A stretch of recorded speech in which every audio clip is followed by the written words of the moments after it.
La parole est à Monsieur Philippe Vigier. Monsieur le Premier ministre, dimanche dernier, le Président de la République a annoncé la suppression totale de la taxe d'habitation après le vote de son exonération pour 80% des Français l'an dernier. Cette mesure en faveur du pouvoir d'achat va coûter 21 milliards d'euros et risque de priver les collectivités territoriales d'une ressource indispensable pour plus de compétitivité et de solidarité dans les territoires. Emmanuel Macron a été très clair, il n'y aura pas ni d'impôt local nouveau, ni d'impôt national d'ici la fin du quinquennat.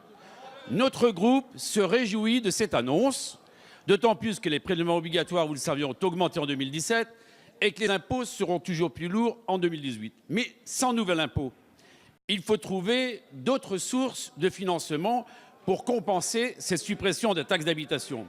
Notre groupe, Monsieur le Premier ministre, est favorable à cette idée de suppression de taxe d'habitation, mais des doutes doivent être levés.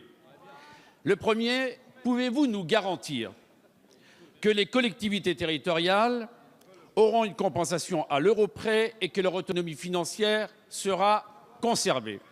La seconde question, pouvez-vous nous garantir qu'il y aura un lien entre les territoires et la fiscalité des ménages et des entreprises? La troisième, pouvez-vous nous garantir qu'il n'y aura pas d'augmentation des impôts existants, en particulier sur la taxe sur le foncier bâti? Enfin, comment allez-vous faire pour faire 21 milliards d'euros d'économies, donc diminution de la dépense publique de 21 milliards d'euros? Monsieur le Premier ministre, les collectivités sont dans le flou et ont besoin de confiance. Il faut donc les éclairer et répondre de façon précise à ces 4 interrogations. Je vous remercie. Merci, Monsieur le député. La parole est à Monsieur Olivier Dussopt, secrétaire d'État auprès du ministre de l'Action et des Comptes publics.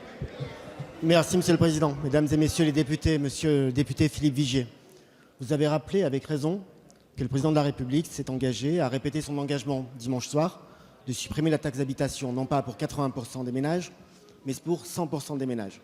Il l'avait dit le 31 décembre et cela répond à votre préoccupation puisque le 21 octobre, dans cette même Assemblée, vous appeliez de vos vœux l'élargissement du dégrèvement à 100% des ménages et non pas à 80% comme c'était prévu.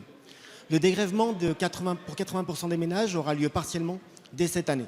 Cela concerne 17 millions de ménages et dans l'Eure-et-Loire, département qui vous est cher, ce sont 121 000 ménages qui verront ainsi une économie moyenne d'environ 150 euros.